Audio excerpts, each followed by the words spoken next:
Hey everybody, welcome to another Tuesday night here on the Comic Art Live channel. You know me, I am I've got my Coke tonight, so I am well recovered from last night's marathon show that went 3.5 hours. We will not do that again. But yeah, I'm glad to have everybody here. It's gonna be a fun show, and you might as well get all your law-ish jokes ready, prepped, and all that stuff. Adam's heard them all. But maybe not. I know Marcus is a creative guy. He might be able to come up with a few law zingers out there. You never know. Too late to make offers. Yes, it is, Marcus. I'm sorry that did end at 12:30 Eastern time. Hey, Scott. So hey, I don't want to leave Adam in the green room, but remember, Adam is the gentleman who created the dramatic readings that we've been showing on the CAF updates. And I still regret not being able to film one myself. Someday I will be able to make my own, but Adam has made it a true art form out of doing the dramatic readings, and a few other people have made some too. And I think they're a wonderful addition to the stuff that we've been doing here on the channel. So let me bring in the gentleman of the evening, Adam. How are you doing? Hello, everyone. It's nice to have you here, Adam. You've been in the chat for a long time. You've been contributing to the dramatic readings. I mean, every one of them getting a bit more dramatic than the prior one. So I appreciate that. They're very really fun to make. And I suggest everyone here, if you can, make one. And I look forward to yours, Bill. I've got a couple pages now that I know that we can make, the whole family can get involved and we can make our own. So they're there. It's now just a matter of finding the time to do that. But we will. I promise we will. Oh, I know it. I look forward to it. And again, you can make it pretty easy, like glue, macaroni, whatever you can use. I haven't thought about doing the glue macaroni tricks yet, but that would be, you're right. I mean, we could do a lot of fun stuff. My thing would be just, how do I flesh out like a 5 or 8 person skit? I mean, I guess I could be a couple of them. I could make the kids be a couple people. We could make it work out. Maybe I could get like statues or drawings or, figurines. Like that is true. I remember you had that like Mark Twain statue or something. What was that? There's a Mark Twain, maybe an Einstein and a potted plant thing. Right. You just use the stuff. I knew my wife wouldn't do it, so I used what was there. Marcus says he'd like to do a Bill Lash one, but he doesn't have the mask to wear. Well, that's unfortunate, Marcus. But you can make one. See, Adam just said you can make your own costume stuff. Just, it could be a macaroni mask. You could just cut it out of a piece of paper. Newsprint will work too. I drew my Judge Dredd. Yeah, here we got to switch this around so people can see what you did in the back there. Now, we were talking beforehand. This is not at your house, right? I'm at my office, and I follow the school of Berkey Shui for decoration. So I kind of set things up for this. Well, that the Judge Dredd, you put a lot of effort into that. Yeah, and this is printouts too, by the way, so it's not actual original art. Okay, I was wondering if it was taped up there on the wall like that. It's taped, but it's press. Good. Yeah, you broke into somebody else's place once. The Kaiser wants to know. No. This is his place of work. And the reason he's doing that is because he wanted to make sure that we had a good internet connection, right? Because you only have Wi-Fi at the house, and you've got and only my desktop's here too. Everything else is like just laptops or tablets. So here we are. I want to make sure that I don't lose internet connection, and I don't trust mine. I understood. So, hey, you mentioned something before we got started that you've actually never gotten to meet another art collector, in person. Is that because you've never gone to any shows, or have you been to shows and just never bumped into another guy carrying a portfolio? I went to C2E2 years ago, but at the time I wasn't like searching that out. So I just never have. I've even gone into my local comic shop and been like, "Hey guys, original art, what do you think?" And it just didn't connect. I bought a page too for my my local comic shop just to get some in there. But I just haven't. Yeah, I've never met another one. I know they're out there. They are out there. There's not they're not out there as often, as in large masses like the comic book collectors, but we are there. I mean, but you're kind of in this Wisconsin area, so that like we talked about, Snork's up there, Kelly's up there, and he even mentioned it. He said that you tried to get something going a little while ago as far as a meetup, but it fell apart. It did right at the end. But ultimately, it was just trying on the Discord stuff for comic art fans, and I think I'll be able to rally it again. I'm going to try again. I want to get a bunch of people in a room. I want to show portfolios and take a peek and just, have conversations about comic art. CJ says, where in Wisconsin are you? What city? It's called Lake Geneva, birthplace of Dungeons and Dragons. Oh, my And goodness. it's probably like 50 minutes north of Chicago, 40 minutes from Milwaukee or something like that. So you're really pretty much, you're close to hundreds of art collectors when you talk. Yeah, I'm right in the middle of the Midwest Triangle. Like, and Lake Geneva, it's a beautiful place. People should, I'll try to get them in here. But yeah, right in the middle of the Midwest Triangle, Madison, Milwaukee, Chicago. So the beacon's here, and I know people are out there. I just haven't yet. But I think through this, I will. And I'll try C2E2 again. CJ's in Appleton.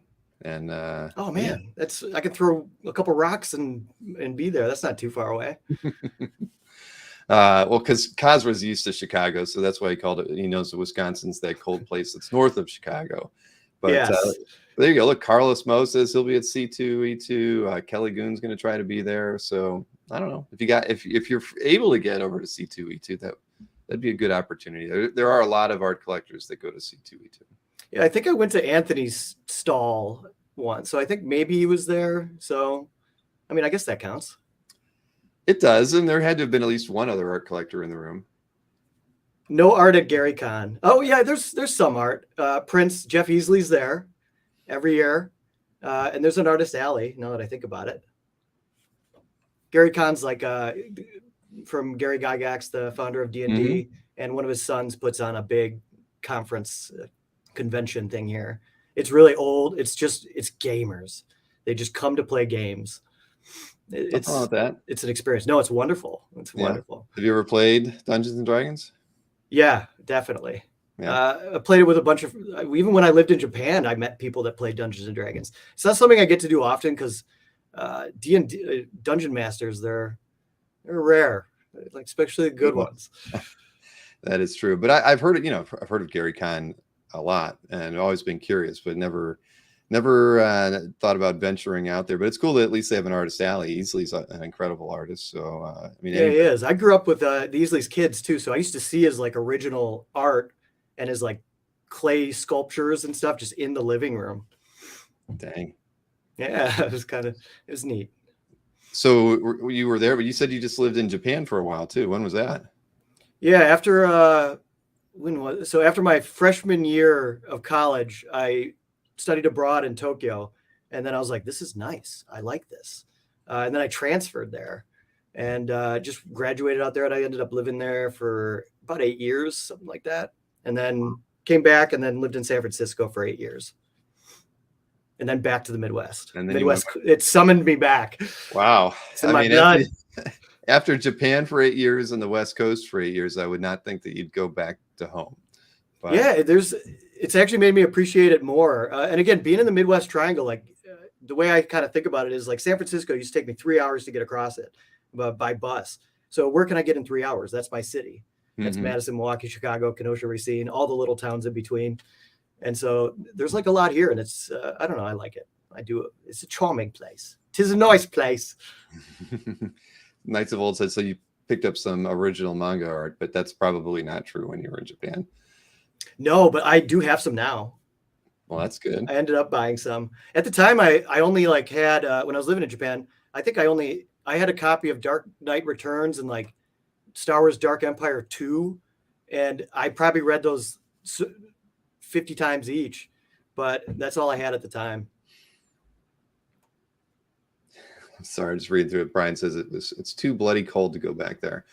I understand, but he's in San Francisco or that area. I prefer an eternal fall like San Francisco than winters. Exactly. And I'm built like a bird, so I get cold quickly. Well, hey, let's talk about your comic art experience. I guess we know you haven't met anybody, but how did you kind of get turned on to all of this stuff? You've taped up quite a few things on the back wall there, but how, when, where, and why? Start collecting. It started through comics again. Like I was living in San Francisco at the time, and I always had comics, and I was always interested in comics, and I would read them. But then, there'd be chunks where I didn't. And then I was in San Mateo, and I passed a comic shop, and in the comic shop they sold bundles of complete stories, and I always prefer to buy comics like that. And I saw Earth X, and I was like, okay, Alex Ross covers. I like this. It sounds cool. I took that back home and I read it in one sitting and I absolutely loved it. And I loved the art. The art like specifically stood out to me. And that led me to just Googling and finding out there's Paradise X, Universe X. And then the first time that thought came in my head, like, can I own this? Can I own a piece of this art? And so Googled it, found something on eBay, bought a Paradise X page, which I do have in my comic, my first page. And that's what started it. I was like, once you have that in your hand and you look at it, it's intriguing. Kind of grows on you. It does. It is infectious, that's for sure. So do you remember what the shop was in San Mateo? I don't remember the name of it, but it's by the shopping mall. I used to have to walk like 2 miles to the house of the person that I was friends with there. So I'd pass that, but it's right by the mall in San Mateo. Yeah, Brian probably that helps. So it's okay. So your first buy is an eBay buy. A lot of people started. First buy is eBay. You know, I mean, that was my first published page was from eBay. That's for sure. I picked up some pieces at conventions, but they were like a couple con sketches or things that would have been like pinups or something. So nothing published. But when I finally got the nerve to spend a little bit of money, it was eBay where I went to turn to. Marcus says he thinks it's Lee's comic shop. Maybe. It sounds familiar. I mean, it's not a big place. So if Lee's is kind of, it's not huge. Oh, there you go. Got the old classic comic shop feel. And then before that too, I would buy original like political cartoon art or certain lithographs. And I liked illustration art. So I had some pieces of that, but I never carried it over to comics until Earth X.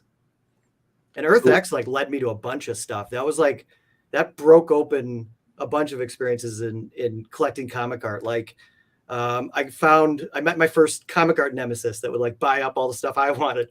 It led me to reaching out to an artist for the first time. So I got to like tell John Paul Leon how much I liked his stuff. And I bought a piece from him directly.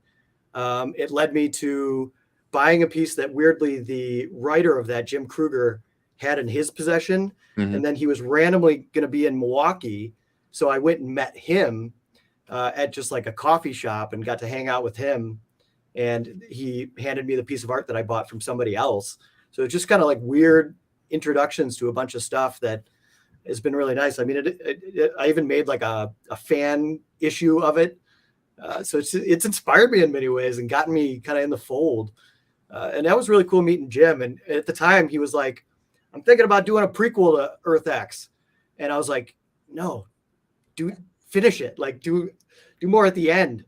And obviously he came out with Marvel's X. So, and that is a prequel. Yep. So didn't listen to me. Well, you know, once they get it the bug, they kind of go with what they want to go with. But were you? Yeah, and I liked Marvel's X. Were you collecting anything else besides art before that? I mean, would you have considered yourself a collector of things? Yeah, okay. I have collections of, antique Japanese swords, Mark Twain first editions, like certain sci-fi writers' first edition books. I still collect original political cartoon art. I got statues with hands, certain bronze things, like a lot. I have a lot of little micro collections, like even things that I have 6 of or 5 of, or certain things that I have like one carved whale's tooth, and I wouldn't mind getting another piece of scrimshaw one day, but just random things. Yeah, it's in my blood for sure. So there's. And this kind of came to it too, but this is probably one of my 2 mains, my 2 main stuff. You would put that up there with the first editions of Mark Twain, or is that not your other number 1? That's probably Japanese swords. Yeah, really? Okay. The other one, because I guess I'm talking to like cost and even just space investment of putting it and taking care of it and things like that. I mean, don't you need a lot of room to put the swords? As far as like 2 bookshelves tops, and then I bled out a little bit and have one over like the dining room hutch and one hidden in the TV console area. But if you do it right, it blends in. It just looks like art. And I view Japanese swords as art. It's an art. Same thing with like this. It's art. Well, nobody should mess with you. I mean, you're loaded for bear with swords throughout the house, it sounds like. Yeah, yeah. I mean, yes. Now you But haven't I'll done be like, it's an antique. I can't. you haven't done a dramatic reading with a sword yet, though, or have you? The Howard Chaykin one, I have like I carried a katana with me, but it's actually just like the Koshirai, so it's not it doesn't have a real blade in it because I wouldn't want to risk it. Like these things are like from the 1500s, 1600s. Yeah. So yeah, I don't want to. No. I'm just a caretaker. Exactly. So after the first piece of eBay art, you know, you were hooked, right? And John Paul Leon was, I mean, he was incredible on that series, of course. I mean, I it really was. It like just stood out to me, and it made me kind of go back, and then that's what really made me look at art, I guess you could say, in the comics. It changed the way I was looking at it and reading it. Obviously, I looked at the images, but I was more one to just read. And I kind of skipped past art in a way. I was more focused on the words, the way my brain worked. And then that slowed me down, took me back. And I just really liked what I saw. And that led me down this other path of learning and researching and just learning about like, I guess the art of the art and some certain philosophies behind it. Like that led me to Toth and just like the philosophy of Toth of, doing the simplest, using the fewest amount of lines. I really like that stuff. And I like the guys who put their thumbprint on comics as a whole. And then like right after that, I found the Eisner graphic novels, and that got me into that kind of stuff. I really do enjoy comics, both as like almost like a way of espousing life experiences and philosophies. And like, I'll read an Eisner thing and like, I love it just because it's a guy who lived a life and has a lot of skills, and he's sharing what he learned through life. And that was his stuff at the end. Like it's the stuff that he wanted to tell. And I like that stuff where somebody's really putting what they got. Like if Mark Twain did a comic, I'd be all over it. I'd be all over it. That would be pretty interesting. Yeah. So just trying to think like through, well, so I'm just trying to think his comic shop. So it's just interesting that you haven't, I mean, because now what was the time period? When did you buy that first piece of art? Roughly. That was when I was in San Francisco. So that was like, God, I lose track of time. That's probably like 15 years ago, 12 years ago.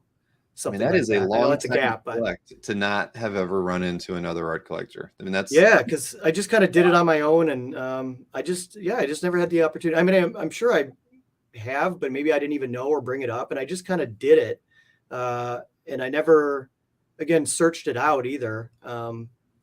But I would mention it sometimes, and I'd be like, comic art, huh, guys? And just see if something clicks or happens, or.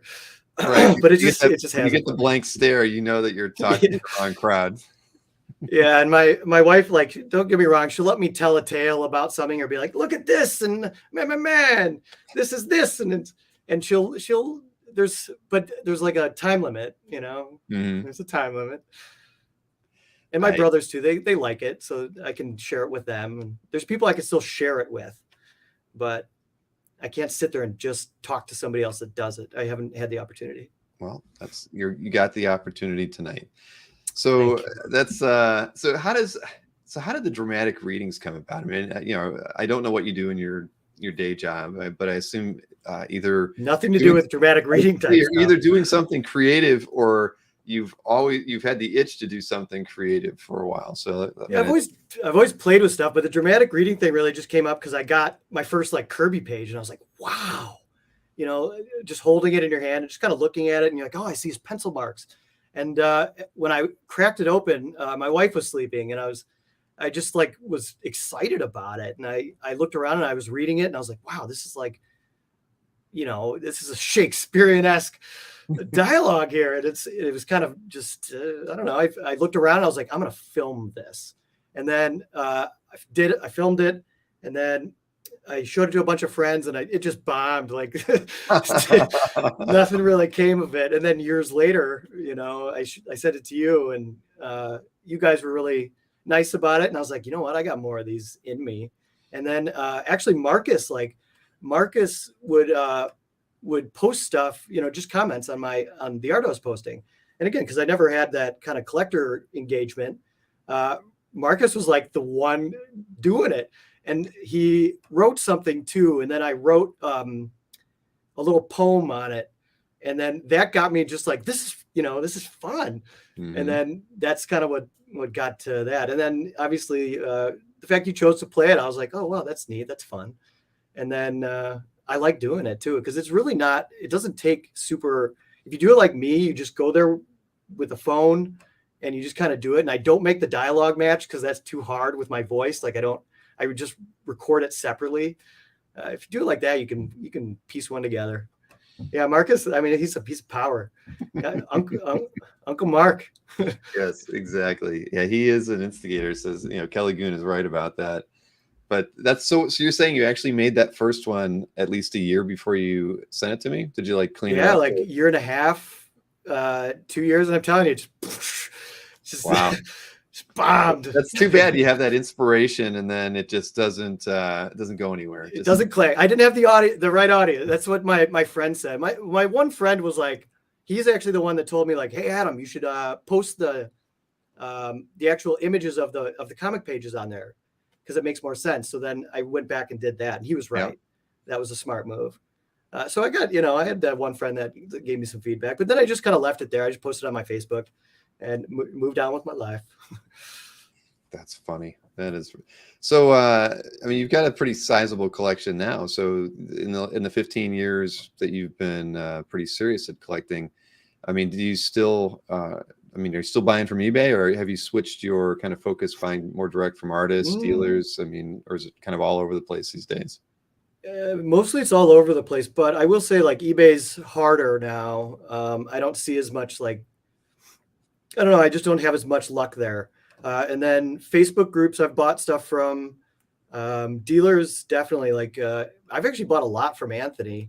And then it just kind of depends on who's got what and what I'm hunting after, or what sings to me. And I don't even know sometimes until I see something. I have certain things that I just aim for. Like I really want a good Eternity page. And, there's just certain things I want. But the rest of the stuff, I just kind of wait and see. Or I want something by a specific artist. Like I wanted a Toth page. And then one popped up on Anthony's site. And I was like, that's the one. That's the one. And I like that feeling too. When you just see a page and you're like, that's the one. Mm-hmm. I want It doesn't happen a lot, right? I mean, at least for me, it doesn't. I find myself to be pretty particular these days, especially with the way the prices are too. But it's tough. Yeah, you have to be pickier. You got to be choosier with what you get. But I still my favorites are some of the ones that I paid like $175 for, $250 for. Sometimes even $95. Like I still love those pages, but it is getting harder. It is getting harder to just be able to and get a bunch of art. Yeah, that doesn't happen at all. Not really. When we did the show last night, there was that Tuska page that had was it Iron Fist and Power Man on it, and Mike probably had it in his bin for years. It was still priced at like $400, and he was looking and he's like, oh, I could tell the look on his face. He's like, there should be a lot more. Then there were like 4 people that wanted it after the guy making the offer wasn't there. But yeah, those pieces at those prices just they don't happen too often. At least not on any of the big 2 pages, right? You're never going to find stuff. You typically aren't going to find stuff like that anymore. But yeah, but luckily, like my my interests still allow like some good stuff. Like I really like it when I can get it like a Marvel premiere page, and I have this real soft spot for Dan Day, and there's just so my interests still allow. I can still be on the outskirts a little bit, and there's still good art out there at like affordable prices. I still really I enjoy the hobby and finding, like I just got a piece that came in today, and it's a cover and it wasn't too crazy. Well, that's good. You already opened it. We can't do an art day right here for everybody. Well, I mean, it's still, but I did cut it open. All right, I'll show it. So it's a Dark Crystal cover. It looks like the Dark Crystal. Yeah, cool. Yeah, by Mark Buckingham. Mm-hmm. Oh, wow. I love Mark Buckingham stuff. Yeah, and I think I actually want to do a dramatic read of this where it's just slow motion and then it like panning through a parting Skeksis that I'll make out of paper and then it ends with that shot. It's tempting. Wow, that is nice. Did you buy that from Joseph, or was that over at Brit Comics Art? Or Yeah, Brit's Comic. Yeah. Okay, sweet. Yeah, no, I was shocked at how fast that got here. Joseph is very good at what he does. That's I will give him that. Everybody says the same thing. Given the fact that he's shipping it from overseas, he's on the ball. That came shockingly fast. Well, that's cool. Yeah, I've been wanting to do some memes where what was the name of that movie? I'm not going to remember it now. It was like, The Other Guys. It was that cop movie with Wahlberg and Farrell. They have that scene in the bar where they're like, it's just a pan through the bar, and you see them like, it's like what happened over the course of an hour and a half. But as they pan through the bar, it's like they're drinking in the table, they're fighting at the bar, and at the end, montage. Yeah, and then they're on the pool table urinating or something like that. I've been wanting to film something like that with Anthony and Mike, just to kind of do this, like, where do they end up at the end of this slow moving scene? It'll happen. Do it. I was hoping to do it while they were here, because I figured I could do it at my house. I could probably film some of it in front of green screens, and then we had all the other collectors there. It would have been a really crazy thing, but we were all too busy looking at art. So it's hard to organize. I mean, even that, like, what I want to do one where it's just it's a long, slowed down single take. Mm-hmm. Like single takes, like epically well done single takes are beautiful to see. So if I can do a single take, like that Donnie Darko scene where they go through the high school, right? Something like that is what I picture with that, because there's no words on that, obviously, so it has to be all just acted out. Yeah, that's tough. But that's what I was kind of thinking the same thing. That would be an interesting thing. Tell a story in one straight shot. So okay, well, we're both thinking about it. Yeah, we're turning. Now we'll have to figure out how to do it. That's but you clearly have the creative chops to do it. I mean, I think you put a lot of I don't know what editing tool are you using? So I will say the one thing that makes it like possible to do is that I do have, when my brother was right before he graduated college, I had him get a student discount on an Adobe like CS6 suite. Yep. So I do have Adobe Premiere and Photoshop. And without those, I probably couldn't do it super easy, because even just cutting out things and blah, blah, blah, it does make it really easy. So you do need that or something equivalent. Yeah, I mean, that's what I use. So you make a PNG in Photoshop. You can show through it. Yeah, it makes it pretty seamless. And like for example, like all the ones that I did, you can really do them. Like I'd say they all took me less than like three hours. Even the most complicated ones, or one, from like filming and everything. Most of the work is actually that last this scene is like a couple frames to, got to take that, or a sound bite, or, it's the details. It's the little things that actually end up taking the most, because I just do everything one take. Whatever it is, it is. You're not going back to do reshoots. No, we don't do those too much work then. Yeah. We the only time we do those is in our big theme shows. I'll sometimes make Anthony or Mike go back and reshoot something, like, oh, we forgot to do this scene, or it just doesn't work without one close up of Mike screaming or something like that, but those are the only times we ever do that. I hear you. I mean, there's times where there's certain ones too where you can just see my hand reach over to the camera to like pick it up, because I just go by myself out to these locations and stick my phone up. I usually have to balance it sometimes with rocks, because I have a little stand on the back of my phone. So I just kind of, they make tripods. Glue and macaroni. They do make tripods for your phone. They do. I did buy one. Like a week ago. You're upping your production game then. Yeah, little by little. Yeah. I've gone through a couple of clamps for the phone, just because they just get worn out the more you take them in and out. So I'm on like my third one so far, but it is what it is. Especially when you're doing green screen stuff, you have to have a stable camera. Guerrilla filmmaking, says Marcus. It's kind of that way. It's definitely the way Adam's doing it, all by himself, throwing his phone down wherever he can get it. Makes sense. Like even that the Howard Chaykin one, it's just like some old property that I don't even know what's going on with it. I'm just like, I'll just pull up and hop on back there, and no worries. Well, number one Marvel fan says he gets the not seeing fellow collectors in the era. It's true. I mean, I've talked with a few other people. I mean, even somebody I met who was in Florida who's been collecting stuff for about 10 years and had never formally met anybody, as far as another collector or whatnot. So, but that's why going to shows is good, or setting up art meetups is very wise, especially to get the local guys to come out. That's key.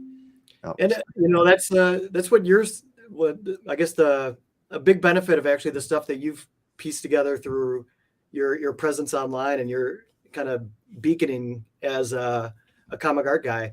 Like ultimately through CAF is how I've gotten that engagement, and through these videos and things like that, it's kind of how I scratched that itch, and I met personalities and actually learned a bunch of stuff that I wouldn't have known otherwise. Again, I appreciate it. I talked to you a little bit before we went live about how before Comic Art Live, I probably went through every video about original comic art in one day, and I'd even click on something about a Sonic collector that has one piece of comic art in it, and I'd still click on it just to see it. There really just wasn't a lot of stuff out there. So this is given just a chance to engage and talk and meet and sing the praises of our little hobby here. Oh, Kelly Goon says when you come down for C2E2, we can get on top of the Sears Tower and do a Dark Knight reading. I'm in. Hey, there you go. I'm in. You guys should do that. I think that would be fun. One take is all we get.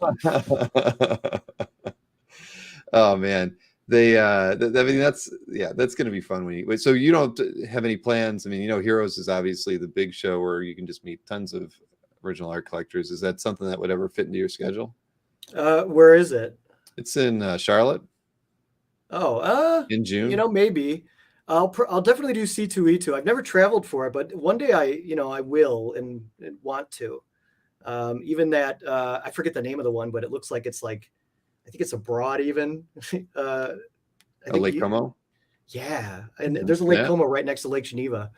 So again, it's it's little connections. I'm destined to go there at some point. Exactly. Or you could start your own alt Lake Como show right there. I do want to set something up here. I even have I got a good place for it. So people in the Midwest, happy to host. No, well, we definitely need more of it. I mean, I'm going to be doing some show down here in February of next year. If I could ever iron out the venues and things, that's my biggest thing. But hopefully, in a few weeks, we'll have something figured out. But yeah, I mean, just creating those opportunities for people to get together is fun. I mean, cons are fun, but then they end up, people are meeting other people at those things, and so it's hard to organize something after a show. I mean, even San Diego Comic-Con. I mean, Brian Peck, who's in here, he's always tried to get a dinner together. I think I've only made it to one of them in 20 years, just because, and they've probably been going on every year that that I've been there. So I had 15 opportunities and only made it to one. So it's tough. Cons make things more challenging to at least after the show. Yeah, there's just a lot going on too. But C2E2 I will kind of put out. I don't know. I'll try to organize something to meet up with some people, and I do at some point want to meet Chris Snorek and Kelly Goon. I know that she's nearby. I will make that happen, or at some point here. That would be awesome. And well, and that should be the thing too, is when C2E2 is coming up, you can let me know. I could put the word out. Hey, Adam Law is doing this get together, and because there's guaranteed about 100 art collectors are going to be there. So you just have to rally them, organize them. Yeah, I don't even know. I'll wear a name tag I'll figure out a way to get their attention. I made everybody wear name tags at my get together, so it's fine to do that. But yeah, you got to come up with a shirt. I mean, Mikhail has always been really good, pulling together people by printing out a shirt so everybody has something that looks similar. But Heroes is fun, just as a show. I don't know how C2E2 is laid out, but it's always Heroes works well because where the con is, it's right next to the main hotel. The main hotel has probably one of the best bars where you could actually hang out at, because a lot of it is just seating areas. So when you want to hang out after the show, the bar, I mean, literally you could put 200 people, 250 people in there, and you got at least 50 artists in there, and so it's easy to like just run into pretty much Adam Hughes sitting at a table hanging out with Allison, chatting with 3 other collectors. You're going to run into pretty much everybody you'd want to run into there. Yeah, it is pretty neat. I'm trying to think if I've actually met. Yeah, I've only met like Dungeons and Dragons artists, and then Jim Kruger's the only guy in the comic industry that I've met. Mm-hmm. Well, here, Cosmo, give me the whole rundown. Steve Davich, who we've had on here before. Chris Copy Galacki. paste. Yeah, there you go. Yes, copy and paste that. And it's true. Giancarlo and Club Lago is a great place to hang out afterwards for dinner and drinks. So get a hotel room. Yeah, there you go. Yes, Kazra, you know a little bit about that. Like in Baltimore. Yes, that's true, Tim. So, hey, enough about all that. We've got a little bit of art to look at too. I mean, a few more pieces than we might normally. So you want to like break into some of the art pieces and kind of look through through them. Is that all right? Mm-hmm. Let's see here. I did keep everything alphabetical, just like we accidentally managed to do it the same way here. So I know you have a couple of Alex Ross pieces, and now does this? I'm going to hazard a guess, and it's probably wrong. Is this, does this tie into your political cartoons in any way? It does kind of, actually. I mean, I do like Uncle Sam political art stuff, but this was like, I really liked Uncle Sam. Again, I like it when an artist tries to, I don't know, use the medium in a way like this, or espouse a philosophy, or just share thoughts, something like that. And so I just always kind of liked it. And this, I own 2 pages from this, and Alex Ross, I mean, he is a legend in his own right, in his own art. And it's interesting seeing it up close too, because it's like he does a lot with like not a lot of paint. So you kind of look at it, he's just really good. He's like perfect at shading. And this actually, I have an interest, like a collector thing with this, where this is the first page where Uncle Sam is shown on the interiors, but he's shown on the cover. So does this make this a official first appearance, or does the cover overtake it?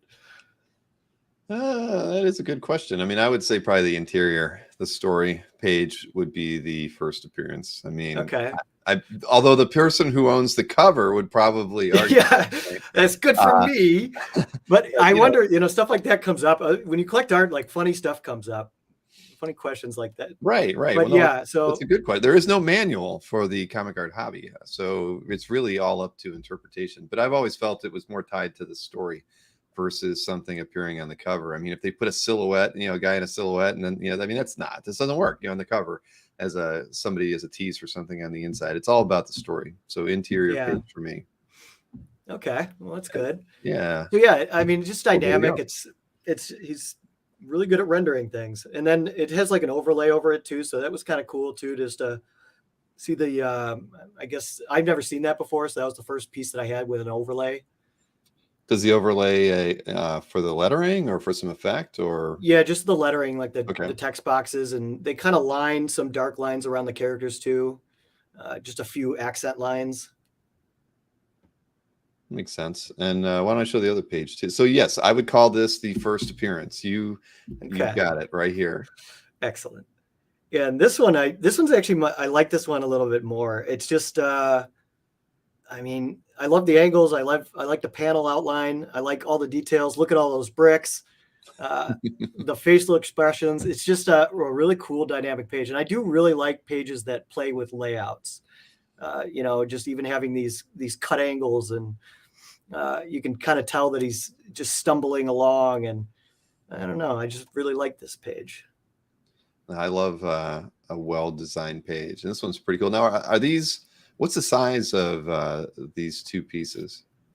It's like the oversized page art. That's what I was thinking, because he always works on like the 12 by 18. It's not like twice upsize, but it's bigger than 11 by 17. Yeah, they are like it is like a watercolor type paper, but it's still like a comic board consistency. Well, that's cool. See, we already have a difference of opinion. Knights of Old says if it's the same issue, the appearance on a cover wins. Well, there you go. You just never See? know. I knew it was going to be those. There'd be different answers depending on who you ask. Right. Well, I mean, because again, there's no right or wrong at the end of the day. It's just that, I'd say a lot of first appearance collectors, if I were to say we go through Jordan's CAF Gallery, right? I mean, we know we're going to see a lot more interior pages than covers. And I mean, Jordan would be the one to ask. Jordan and Dinesh, we should have those two in a debate, or, maybe there won't be any debate. Maybe they'll both be in agreement on what constitutes a first appearance. I would also fall on the side of the cover. The cover. Okay, so we're at odds with one another, then that's all right. Yeah. So now, okay, so then fine, you don't have the first appearance. No, I don't. See, I hurt myself by answering that, but I've thought about it, and that's the side of the fence I fall. I get it. Knights of Old is using the same logic. You see the cover first. Yeah, you see the cover first. Technically, you see that first. Everybody's giving it to me. Well, then I'm the only one, I guess, who believes it should be the interior. All right. So but that's the other side. I could also understand the first interior. Right. So, There you go. See, so Anna says first cover appearance, first interior. You can label it. You can have one or the other. Yeah, first interior appearance. Because, I guess you could say that in many cases, especially on sub characters, right? They're not primary characters in a book. They're not going to be on the covers, so they're almost always going to be on the interior. So, all right, fine. Hey, it's up to for interpretation, but I'm not going to be the one to write the book on it. So you were talking about Toth a little bit ago. Yeah, this is that Toth page that I wanted, and this one I bought even with the fading, and one thing I kind of want to point out to this is like Toth was known for that, so I'm okay with it in a way. And the other reason is like, to me, it's still a beautiful thing. And everything in it is art, even like the soldier's grave. And you get to see his writing.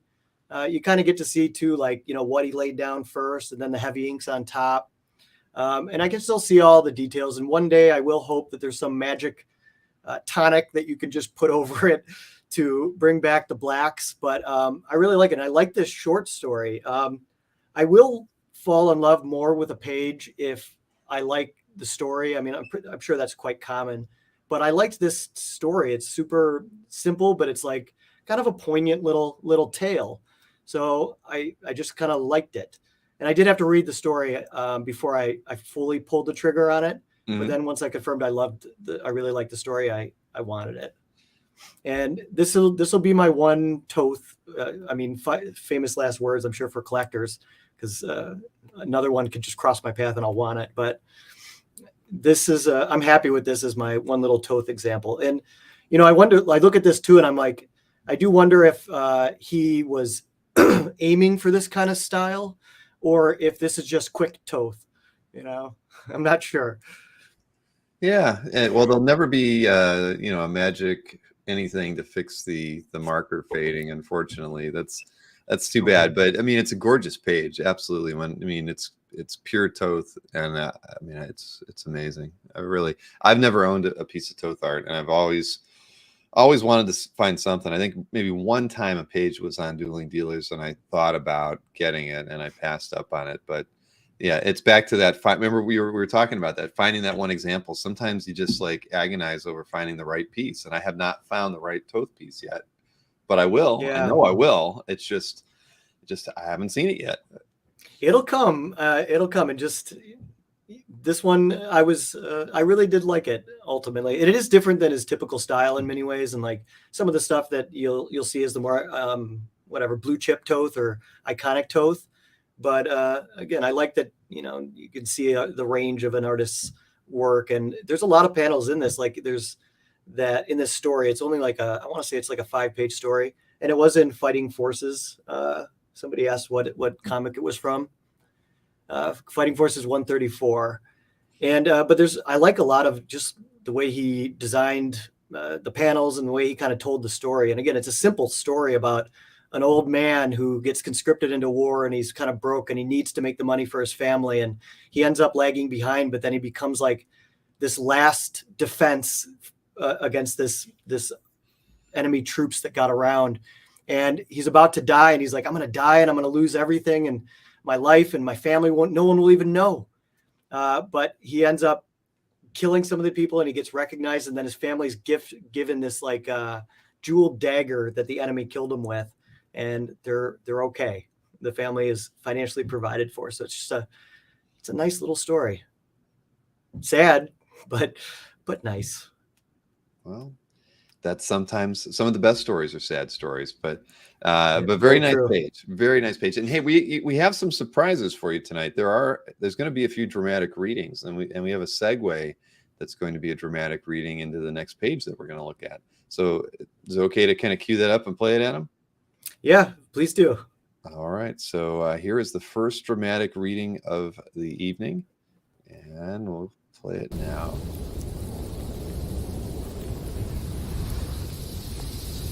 It began in my sleep, the cold creeping into my bones, then into my dreams, where it was always so cold it burned. Your pleas mean nothing, Hitch. The boys failed you, but perhaps he saved you from the fire after all. Perhaps, like a little fool, you'll freeze instead, and then I'll snap your brittle bones to splinters and use them to pull out your eyes. I beg of you, let my child be free. Fool! He is your child, cast from birth. He was never free!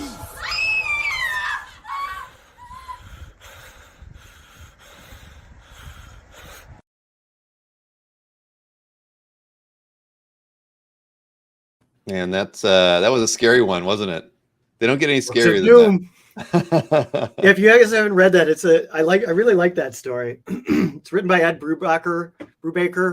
Yeah, it's classic old Shakespearean-esque Marvel lore on Doom. It's kind of his origin story. Yeah, and that page brought up another thing where I was like, so that page depicts Doom's mother being in hell with the demon that she was like, I forget exactly how. It sounded like you were in hell. She's cursed. Yeah, but it depicts a dream that Doom was having. So I was like, is that depicting the actual scene, or is it just a dream? Because if it's just a dream, it's not the same as like a canon depiction. And I don't know. It brought up that same thing. Like, am I buying a dream, or am I buying a canon depiction of what this demon and what it looks like? Well, that was very cool. And I had to go back to this one other thing because Greg Harper he actually said something smart. He said interior pages are usually created before the cover. So if you have a first appearance, I know it's when you see it, but on the creative side, maybe the interior page was first. All right. So that segue takes us to this next piece of art by Sam Keith. Yeah, so this is from Marvel Comics Presents 100, and it's directly ties to that page in the Books of Doom. This is like Dr. Doom. I forget what it's called, the Dreams of Doom. It's another short story. I think it's like 5 pages.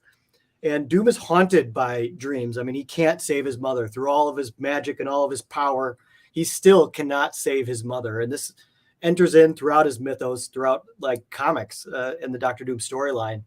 And this is a page about him essentially having his goons work on this project to have him stop being haunted by these visions and nightmares of his mother, or at least to tame them in some way. And so, yeah, it directly connects to it. It's Sam Keith page, and you could definitely see Sam Keith in it, especially in like the textures. This is the only time I've seen him depict Dr. Doom, but it doesn't mean that that's the only one. But I always like seeing how different people do Dr. Doom, and this is a unique one. The bottom panel of Doom, I just think is really great. And even the characters, they all got facial expressions. You can kind of tell who they are and what they are. And the guy on the right in the middle, he's like the more intelligent acolyte. You can tell who's kind of the goofy goons, but a lot of panels. So again, interesting panel layout. And even just doing that wood, I think it's wood textures behind Doom. Yeah. And, I mean, geez, that's a lot. And this is the page, by the way, too, that Marcus, I finally wrote like a poem on that. Marcus really inspired me to engage. Yeah, you know what? I'll do a live poem reading. I think I got it here. Here we go. Doom, doom, Dr. Doom, trouble sleeping in his room. The dictator awakens upon a nightmare. Lacking control causes him to despair. Power corrupts. Peace it disrupts. All he opposes must be rended asunder. But deep down, he's just a boy who misses his mother. Man, So Marcus did that. Amazing. When I was like 6 months before the end of the year, I was already thinking about the best ofs, and I thought we need to have like a best ofs where we somehow vote on the top 10 best Marcus, music riffs for the year, and then we whittle it down to our favorite, through the voting. So maybe next year we'll do that. But and just with Marcus's stuff alone, like it would take a while to go through it all. Like it would absolutely. He's a prodigious. You have 20,000 comments. Presence. I mean, and how many were the music riffs? At least 500 probably. So we'd have 500 to go through to pick our top 10 to put those out to a vote. So maybe next year, Marcus, because we don't want. I don't want to give you a third trophy for most comments. We're going to go for the quality of those comments. I think will be the next year. But yeah, that'll be some work, but that'll be fun. We'll have to probably form a committee to debate that one. But he does deserve his own award. He does of some form. Marcus. Well, I got more than half of the trophies finally in the mail today, thanks to Maureen. I boxed them over the weekend, and she took like a dozen of them. So I've got about 5 more I have to ship. But everybody, well, many people should have theirs by the end of this week. So I'm sorry it's taken me this long, but I try to get. No, it's cool that you do that. I mean, that's like a perfect little, place it there on Pride. It's a cool little thing. Exactly. Anybody who gets one, remember, take a photo of it wherever you put it on the mantle or on your bookshelf, next to another statue, next to something you want. Maybe last year's one. There weren't many people that were repeat winners, but there were a few. Send me a photograph. We'll share those on the CAF update. So all right, now you were talking about Dan Day earlier, and I could tell you I love Dan Day's stuff. I mean, for me it'd be like a really nice Master of Kung Fu page, but his style is just so very unique, and for me I can spot it a mile away. So this is a cool Aztec Ace DPS. Yeah, Aztec Ace stuff. Dan, I really do like Dan Day's art. I mean, to me it's like a mixture of kind of detailed mixed with comic. I mean, this is like a perfect piece of art that you could put on a wall, and it almost looks like, classic art. And it's not just because that statue is there, but a lot of his stuff is. And like the work that he did on Sherlock Holmes is just really impressive. I mean, he does a lot of etching and hashing, a lot of detail that he puts into it. And obviously I just like his story too, in a way of, he's brothers with Gene Day, and they both kind of just had a passion for comic art, and they would put out a lot of stuff that wasn't even sometimes published, or just did it because they had a passion for it. They just, they really pursued it as both like a passion and trying to get into the business. I just really have a soft spot for Dan Day's work. I own a bunch of the Sherlock Holmes pages, and some of the only pages I have on my wall are Dan Day Sherlock Holmes pages. Sweet. I mean, I really, really like his work, and he's another guy I have not gotten, and I've tried a few auctions at Heritage last year. I was really interested in, and I wasn't a player at the end, but they hit me. I was like, that's the Dan Day page for me, or the DPS. It got away, and they got away, and in most cases, I knew where they ended up going, but there'll be another Dan Day. Exactly. But the thing is, there is so much work out there by Dan. I mean, I've seen like average pages, and I still love them. So it's honestly like I could almost get a page that isn't like, the most desirable for me, but I'd be really happy with an average page by Dan Day, just because that's, there's a lot of artists like that. You could be like, a good example of from an artist is fine. It doesn't have to be the most, the most memorable storyline or most memorable characters to kind of hit that sweet spot for you and just make you feel like I can live with this one page if that's all I'm going to get. And to be honest, like for Dan Day's stuff, like this was I want to say it was an Epic Comics or something like that. Epic Magazine, sorry. Epic Magazine. And it's just a short story. Gene Day was the letterer, so this is my only Gene Day connected page. But again, just the amount of work in it. To me, I find a lot of the pages in these offbeat things almost more interesting, like, Epic Magazines or Marvel Premiere or Marvel Preview and Bizarre Adventures. that's like when the artists are just able to run free. You know, they had creative liberty to just do what they want or tell a tale that they found personally interesting. And I really do like that. And I mean, I look at this page, I'm like, God, did he work on this? I mean, all those lines, all the cross hatching, all the pointillism in the what would that be, the fourth panel, just as a background. I mean, this is some sweat and tears here. Yeah, and again, even though it's like almost a simple panel layout, I mean, it's done so well with the way they've had the, you know, the word boxes break the panels, those two silhouettes at the top, you know, for the castle and probably, you know, the other castle wall.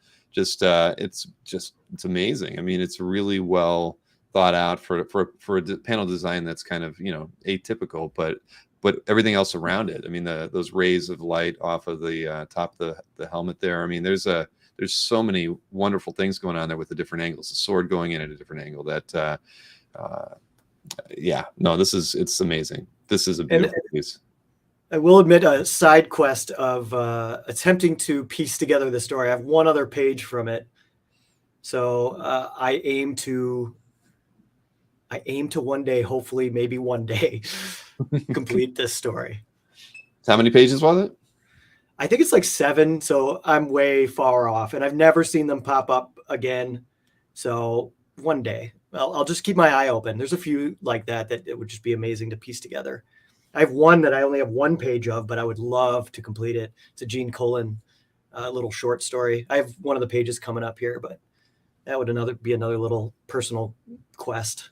All right. Well, and a DPS that I also selfishly put in this list just so I could put it out there because I want the second half of it. Well, I don't blame you for that. Let's see here. Oh, this is a good one. Let's go to this next one here by Mr. Sim, Dave Sim, and probably Gerhard, I imagine. No, see, this is a simpler time when it was just Dave Sim. All right. Yeah, Gerhard came in a little bit later. So originally it was just Dave Sim. It's like it's a shout out to the more innocent time where he was just like a Conan kind of clone, and Dave Sim was working with his Barry Windsor type style, but also just kind of like finding his own. He was still kind of this is from issue 5, so it's just really early in the run. And I just like it. Again, it's got heart. And any of these, like Cerebus in particular, I haven't read all of it, truth be told, but the story of the quest of what Dave Sim aimed for is just amazing to me. You know, 1 and then 2 guys doing 300 issues all the way to the death of a character. I find it an amazing feat. It's impressive, and just his kind of stamp on the industry of going on about it, doing it yourself, going on your own publishing way, and just a lot of the little things. I find it impressive. So this is like also just a piece of some history for me in my eyes. Well, it's a great page, and you don't see too many pages this early. And when did Gerhard start on the book? Do you know?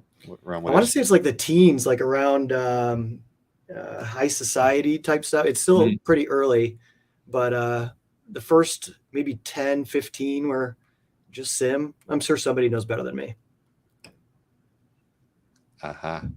So I had it all backwards. All right. Well, that's that. Hey, I have only read a few Cerebus books. I've not read I've only read about 5, so I have a long way to go. You've definitely. I'm probably only 40, so I have 260. And Gerhard is amazing. I call him he's the modern day Gustav Dorr of comics. Like it's really impressive, his technique and style. It's like Gustav Dorr. It's impressive. So Dave Sim found the right guy. Yes, this is that first page that I got. Oh, this one. Yeah, this one. So this is Paradise X, and it's a scene of Uatu the Watcher. He's like blinded, and he's basically trying to get Machine Man X-51 to be his eyes and ears. But Machine Man is, how do I say this? He was almost the most human of us all, and Uatu was not able to kind of use him in the way that he wanted to. But I really just kind of like this page. I mean, in the sense of like, I like the design that they did for X-51. I liked a lot of the story notes, and I liked the Uatu just looks helpless. It's just, he just does. The top panel is the moon base. So it was a page that immediately was like, I'll buy you. I want to own you. It spoke to you. It spoke to me. And it was the only one at the time. There was only maybe 2 from the Paradise X, Universe X, and Earth X. At the time, I couldn't find anything from Earth X. So this is the one the first page that I ever held in my hand of original comic art, and kind of what got me into wanting more. Mm-hmm. No, I mean, it's those 3 panels there that I focused on. I mean, they're gorgeous. I mean, they're really well done, well drawn. I love them. Yeah, I really like. And there's one page that John Paul Leon did from Earth X that shows like X-51 yanking at some tubes that are connected to Uatu at the time, and it's like one of my favorite pages. And I always told myself, if I ever see that, I'm going to buy it. And I lost it on an eBay bid battle with my nemesis, with your nemesis, my only nemesis of Earth X comic art. Well, should have gone harder. Yeah. You may meet the nemesis one day, right? I mean, it's possible. Yeah, but I'd like shake his hand, because in the end, I like that he likes what I like, Mm-hmm. and he, there's other things too, but it's like a shared. He's still in the end, an Earth X guy, and so I'm like, you're cool with me. And Gerhard didn't join Cerebus until issue 65. Thank you, Rick. I didn't even see that. Thank you, Rick. Yeah, I missed that one coming in the chat. But so, hey, we've got another dramatic reading now. It's time for another one. This one's queued up before, but related to the piece that we're going to see after this. So this is something by Eisner, and it's another mini, but here we go. I came just to see you, Papa. Why, you dirty old man, snooping on me all the time. Remember how close we always were? You called me your little princess. Family? Huh. Who needs it? My life is better out there. Goodbye. Yes, we were close, Papa, weren't we? Sorry I couldn't attend Mama's funeral last week. I had a modeling assignment. That was a quick one. Short and sad, sweet. Yeah. Yeah, it's from Family Matters. It's actually my favorite page that I own of Eisner's work. I took a small position in Eisner of like 4 pages that I have now from his graphic novels. And his graphic novels still is like, it's my favorite stuff of his. But yeah, that one, I just like the layout of it. And that story is a sad story, actually. It's just kind of sad. I have not read it, but here we have. That's my wife's voice, Marcus. I got her to help me with some of these. She shines in the next one. Oh, yeah. Well, there you go, Mrs. There you go. She's claiming it. But no, yeah, there we go. So this is from Invisible People, which is one of the only graphic novels of his that came out in comic book form. I think there's 3 of them, and they're all just little tales. And I love Eisner's flowing panel molding thing where you just kind of flow ethereally through the panels and story and the moments, and then you kind of end somewhere. And these things, they're all like humble tales. They're small tales. They're on the ground, individual life experiences and moments where the dramatic top of the pyramid emotionally it's always with individuals or moments or groups. And this one's really similar too, where it's just an impetus of life change, and it leads on to this whole other thing. And I liked these 3 different stories that he did for these. So, and his layouts, man, I just like them. They flow, they hit the right notes, and it really kind of just shows years and years of honed experience. And again, these are the tales that he wanted to tell at the end of his life, and stages where he could just be as creative as he wanted and put down on paper what he wanted to tell. Yeah, no, it's gorgeous. And I love the way this page just kind of flows. No panels, but it's just a gorgeous piece. Yeah, it just goes from the interior all the way to looking beyond to the next step that they want to go on. Yeah, no, a lot of thought goes into that. I mean, you wonder, what would a prelim look like that Eisner worked on? I mean, that would be pretty I've cool. seen a lot of his prelims. They look really close to it. It's just a faster pencil. Sure. But he sticks pretty close to it. Let's see here. Now, the next one. So this is from, Deadpool Kills the Marvel Universe. The first one. And this page was also one of the earlier pages that I bought. But I really like the layout of this. And it's got, I'll see if you can see it, but it's got a dead Galactus in it. Can you see it? Why am I not seeing it? I should be able to see it. Yeah, he's on kind of just above Thanos' head. You can see Galactus's helmet and then his arm shooting out back there. But yeah, it has Silver Surfer, I think Nova, Thanos, and Galactus dead. Dang. No, this is a fantastic page. Yeah, there's a lot going on. And Dale Bertologic did it in blue pencil and then just kind of inked it himself for the first Deadpool Kills the Marvel Universe. And I'm also a sucker for space scenes. So this has that too. I love the little spackling that they use for stars.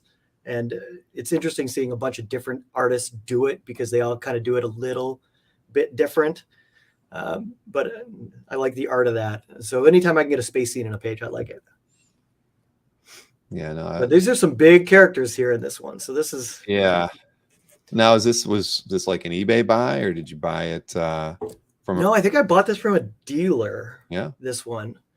I don't remember who though. This was a long time ago. Yes, and Fish knows a little bit about space and the collecting of such artwork. So nice to have you in the chat, Fish.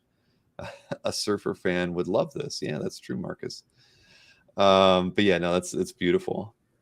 Now the next one has it's a happy Galactus is back. Yes, he is, and this is a piece by Assad. Yep, from Silver Surfer Requiem, one of the second comic that made me cry that I read. And I have 2 pages from this, but like I just really like the work. And again, I like the concept of the story. I can fall in love with the story even if it's not perfectly executed by the concept. And this has both. It's well written and it's got a cool concept. It's basically Silver Surfer. He's caught some disease that in the end is uncurable, and it's not quite a disease. There's more to it. You got to read it. But he takes his last journey home, and this is depicting Galactus, who comes to essentially pay respects to Surfer. And I always wonder what spoiler is going too far, but essentially he's paying tribute to Silver Surfer here.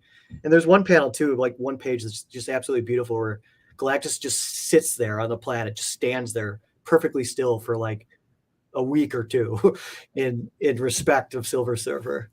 Just a beautiful story. I didn't read it. I hate to say it, but I've seen a lot of the art from it. So no, this is a gorgeous page. I like it. Yeah, I really like this one. Well, you've certainly got an eye for like choice pieces. I'll have to say. No, thanks. Now, we mentioned Gene Colan earlier too, so we've got a couple pieces by Gene to look at, and this is a Batman page. Yeah, Gene, I have a super soft spot for whatever reason. I really like Gene Colan, and I heard once you mentioned like that. I think CAF has Gene Colan's like one of the most present artists in CAF.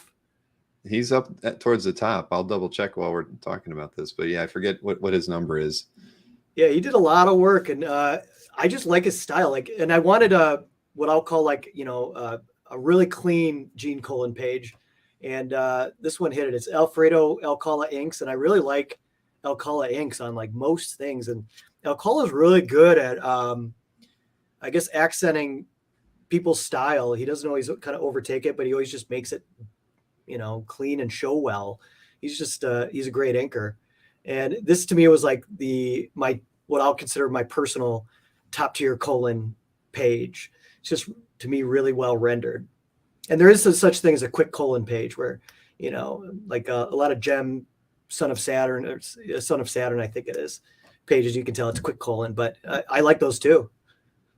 Yeah, no, I didn't like Gene, when I was reading books, but now that I'm an art collector, I love Gene, and just didn't hit it for me. I could never figure it out. I don't know why, but now Yeah, it took me a minute too.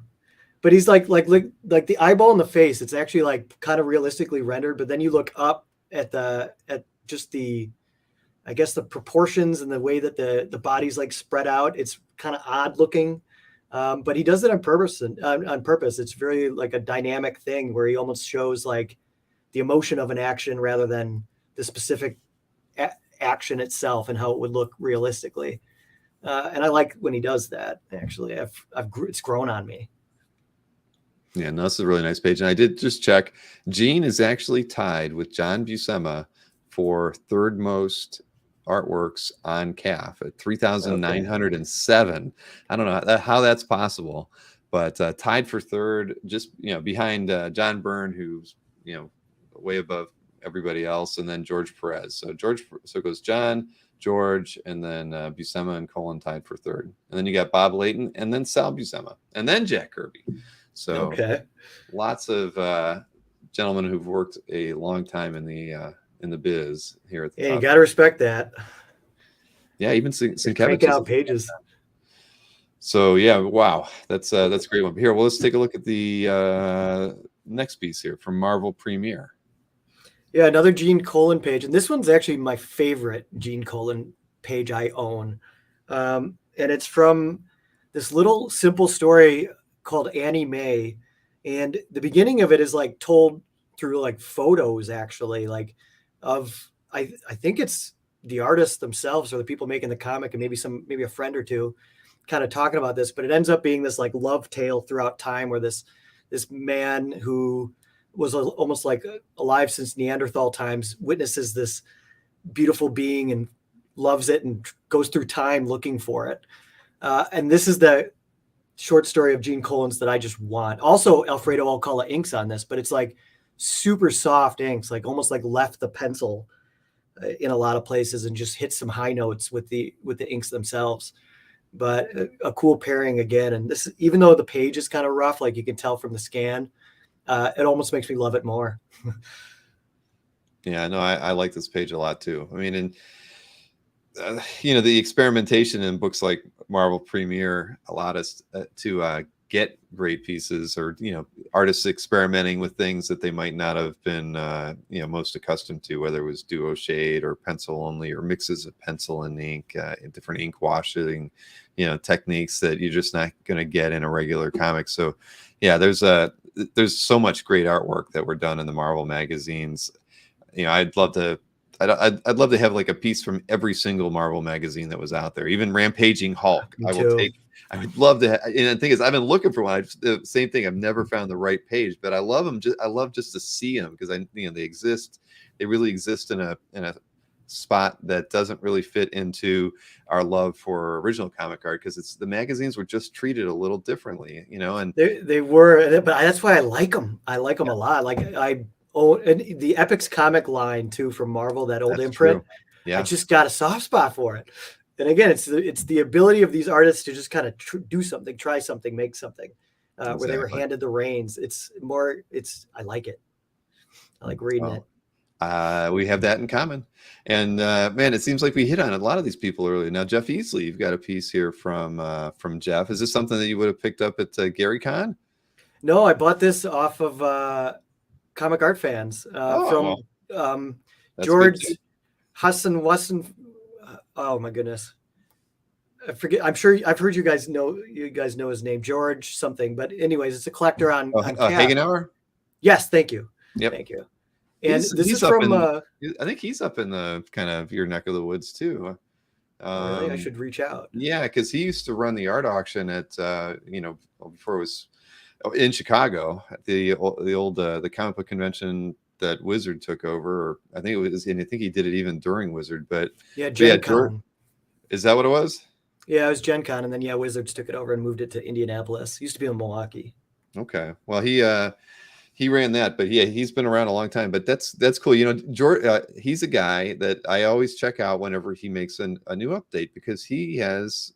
I mean, I don't know where he gets the stuff he gets, but he's always turning up really interesting stuff, and a lot of it is illustration art.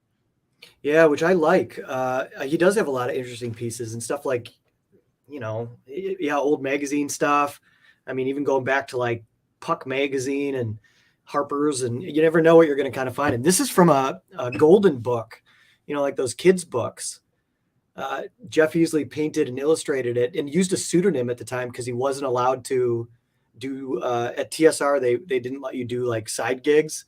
So he used a pseudonym, but did sign the actual work. And I've asked him too. I was like, you did paint these, right?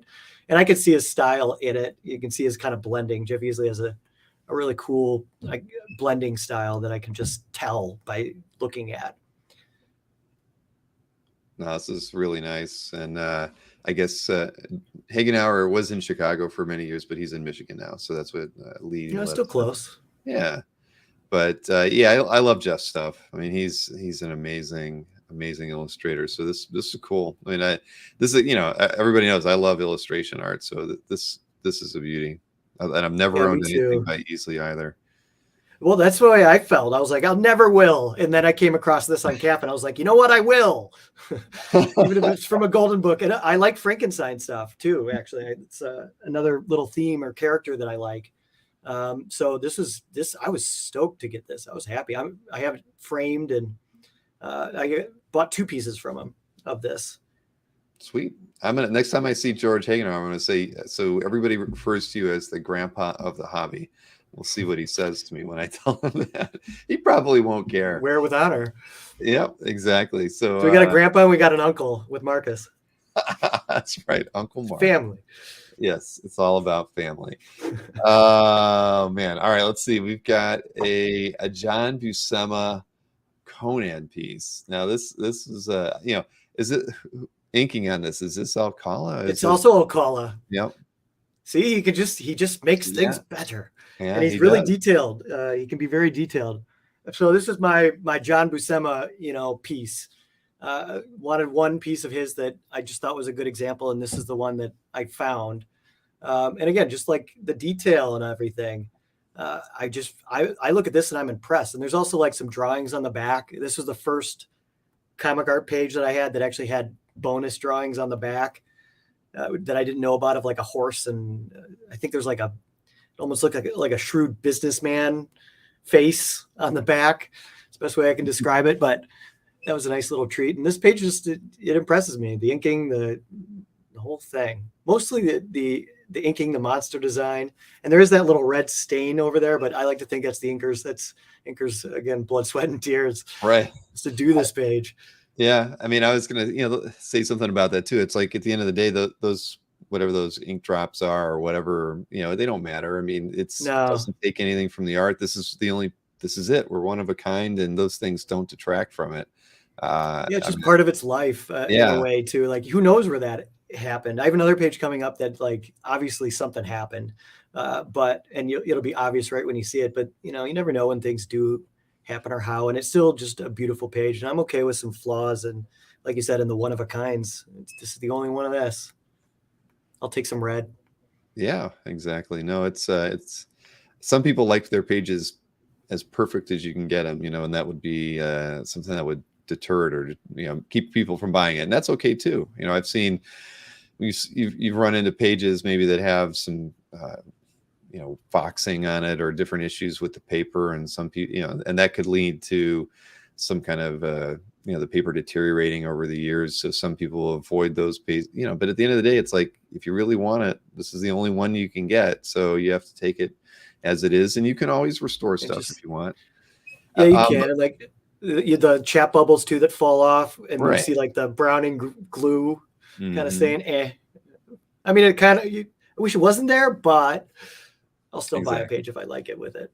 Right, because a page like that, you could have scanned it in grayscale and we wouldn't have even known that those spots were there, and it would have almost looked the same. So I always appreciate it when, because I know some people do scan in grayscale, especially when it's just pen and ink. So you lose a lot of those kind of subtle details if you don't scan RGB. People always tell me I should do a little, how to, or at least how I think you should scan artwork, because I could have used that. I do regret it, because it's kind of bitten us a few times, even on the art on Howard Chaykin's art sale, because he scans everything in grayscale, and since I never handle the art, sometimes you'll find out, like, even when I see it posted to the CAF, I'll be like, oh, there's a little, there's like some subtle brown in there, but with the way he's did the ink, which I didn't even know. And I go back and look at the original, I'm thinking the original scan I got from him. I'm like, oh, and that's when it dawned on me. He's scanning in grayscale. So I'm missing what's actually happening on the art. So I had to ask him the next time we do a show, because it was 3 shows in when I figured that out, that I said, come on, from now on, please scan him RGB or, RGB for me. So I'm really talking about what the art really looks like, not what it, not where that's it looks what I like. want. Like, there's a couple things too, where like, it just my scanner tends to just scan an inked swath is just black, like a monotone black almost. But there's like, sometimes there's pencils underneath where they change the scene. And I'm like, I want that to show. I can see it, but I haven't quite figured that out yet. So, let me see here. So Rick is saying it was Ernie Channing. So maybe I was wrong on it. Oh. Hey, Rick would know. He is a historian. Thank you. All right. Hey, well, I think it's time, right? No, we got one more piece to show. Then I can do another one. So another dramatic reading. So why don't we switch over to a John Muth piece?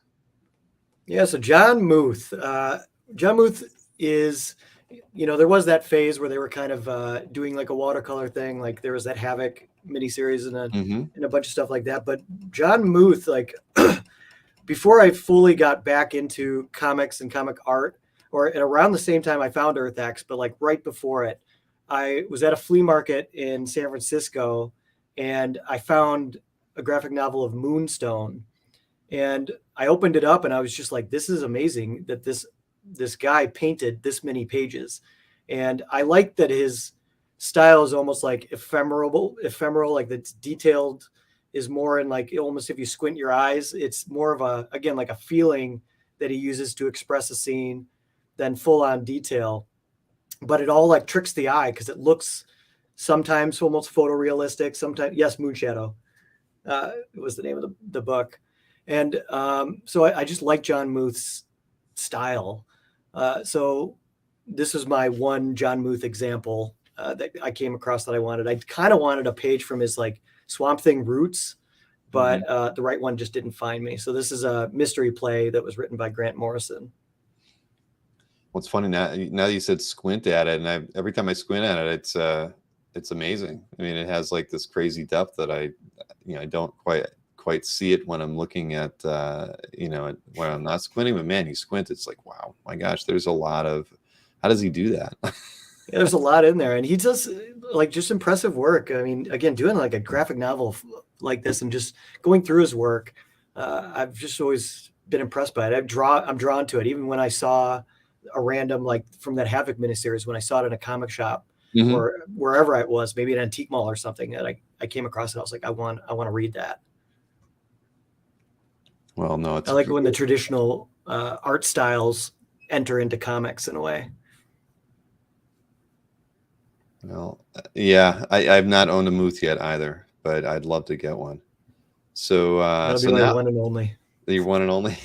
They don't come up very often either. I mean, as far as you don't see them at auction too often. Yeah, he did some like books too, some book illustration type stuff. I don't know if he's made comics recently, but if he does, I'll buy him. If I see it, I'll read it. I want to read it. All right. Well, it's time for another dramatic reading. We have only 4 of these tonight, so this is the 3rd one, and I know you're going to enjoy this one. This I don't know. Is this my favorite? I don't know. I don't really have a favorite. This one might be my favorite too. Okay. All right.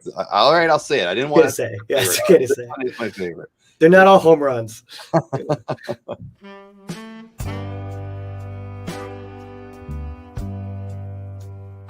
Although I'm certain somewhere beneath your official facade, below your icy formality, there is a passionate humanity, a man who understands, who knows me better than anyone else.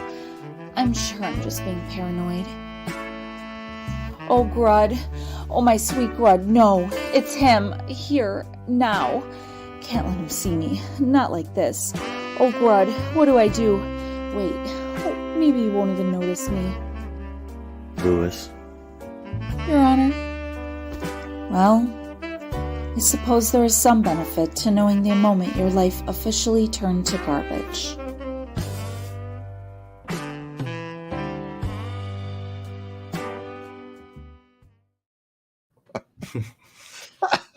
Yes, All right, Pink it is Lady my Law. favorite. It's so good. But so much humor just baked right into that page, and then you did such a wonderful job pulling all the the whole thing together like that. I mean, you gave it that when you look at the page, and it was very flat, him walking by, but you played the scene out really well. Yeah, it's based on like location. That's the parking garage to my office. So I had to go down there, and I remember passing somebody as I was going down like the stairway there, and I was just like, just don't worry about it, man. As I full Judge Dredd outfit. Don't ask. You tell him it'll be on YouTube in a few short days. Yeah, he never asked a question. He never asked me about it. I see him every day too. He never asked me about it. Well, you never know what you're gonna see in a parking garage, right? So no, that was awesome. A very, very creative bit there. So and I bought that page, I'll admit it, just because I was like, you know what? That's cute. It's a cute moment. That was I want that. And yeah, I bought that. It was years ago. Man. So that's funny. I mean, a lot of the pieces that we're talking about here tonight, you've had for a while. They're not like pieces from the last 5 years. These are, well, and I always tell people, give me pieces with good stories that mean a lot to you, that are, they don't have to be like the greatest piece you own, but give me something that's really good. And that's certainly what you picked out. And it's it's interesting that it seems like you were picking a lot of important pieces out to you early in your collecting days, ones that really seem to just either speak to you or meant a great deal to you. I think that's great. I mean, because so many collectors, I think early in their in their term in the hobby, they make more mistakes than getting it right. It takes them a while to kind of figure out where their sweet spots are. I mean, would you say that you had those kind of experiences early on, like buying things that you regretted later? Only one page. I bought like a Deathlock page for $50, but it's just of these like killer clowns. And I bought it because it was $50. But I look at it now and I'm like, I don't need to own you. There's nothing wrong with it. There's other pages from that series that's cool. But yeah, in the beginning, I was just like super focused where I was like, I want Earth X, Universe X, Paradise X. And then certain pages that just struck a chord that I read or something like that. Like it's kind of nostalgic based. Uh-huh. And then it wasn't until a little bit after all my stuff with John Paul Leon and like I spent like a bunch of weekends, like for a month, just in the San Francisco Public Library at their microfilm collection. And I would just go through all the old science fiction journals. And I would like just look at all the art and I'd scan them because they had a built-in scanner, and I'd email them to myself. And I probably emailed myself like 3,000 pieces of these artworks. And I would just like make my own little collages out of them. And so, that's kind of got all that stuff got me back into art and also making stuff with them. So, just, you never know where inspirational hit or what you'll kind of run into and what led you down the path. But for me, it was a bunch of different things that kind of came together, and then going on eBay and finding out I could do that. And that was the first time I used eBay to buy anything, was that piece of comic art and Right. Paradise X and Universe X, the comics. And my wife will be like, I woe the day that you discovered eBay, but it's the world's biggest flea market. Like, it's amazing. It's Right. And there were more amazing back then, that was pre, dealers really getting serious about their websites. And so there just wasn't, there weren't a lot of online venues to pick up comic art, really. I mean, there were a lot of dealers that were dabbling in eBay, and that gave collectors a big opportunity. That leveled the playing field, as far as, whereas the dealers really kind of controlled the sales and the places for buying and selling. eBay just made it accessible for everybody to become a dealer. But that was good. Really, I think it changed. there's still some of those, like the littler dealer sites, like the Beguiling. Mm-hmm. There's a bunch of those little ones and some of them too that like you can tell too sometimes by the website age of like they've been doing this a while. Yeah. But I like that stuff. CAF has that feel to it. One of these days we'll get a redesign, I promise. And it looks efficient and it looks good to me. It does the job. But let's see here. Well, that was kind of our segue over to a different kind of piece. But this is Earth X piece. I mean, this is unbelievable. I mean, it is. God, I mean, just looking at this thing. I mean, John Paul was just an amazing artist, and I liked his stuff when I first saw it, but I didn't realize how amazing it was until probably a few years later. And I've loved his stuff ever since it clicked for me. But this DPS must look stunning in person. It is amazing. Like his art immediately got me. I mean, it literally pulled me back into comics and made me interested in comic art. But like, I think the reason is that like he's able to do a lot with just a black and white, in the sense of like if you look at some of his machinery or the way he makes a camera, or he's actually he gets what something looks like, and he does that tothism, which is like, how do I make it look as good as possible with the fewest amount of lines? Mm-hmm. Even that bottom left panel, if you can see like the computers in the background, he does backgrounds too. So it's like a lot of the stuff he does, again, it's like it feels like feels real in a way. Like look at the face of it's supposed to be Jean Grey, but there's some debate if it's Jean Grey or her clone. But I mean, like he does emotion well. He captures kind of reality in a way that I just like, and it just kind of stuck with me. Like, and it's again that same kind of thing like a Dan Day. It's different, but I look at it and I'm like, this is fine art done with comics. Yeah, I mean, yeah, I love it. I could stare at this page for a long time. I mean, even that, that top panel is just packed with detail. I mean, and he even did character differences in a lot of those little people that were in there. Like you can kind of even tell who a lot of them are somehow. Like he managed to fit that in. Now we've got a few pieces here by Leon to look at. Wow. Yeah, this one I mean, do you see MODOK in this? Of course. Oh, I do. I don't know if Cosmo's watching right now, but he should be. Yeah. Well, obviously something happened to MODOK. And then the other characters too, like you see a bunch of bad guys in the back, and in the front is like a cursed Namor, Mm-hmm. and that character in the middle is the Red Skull.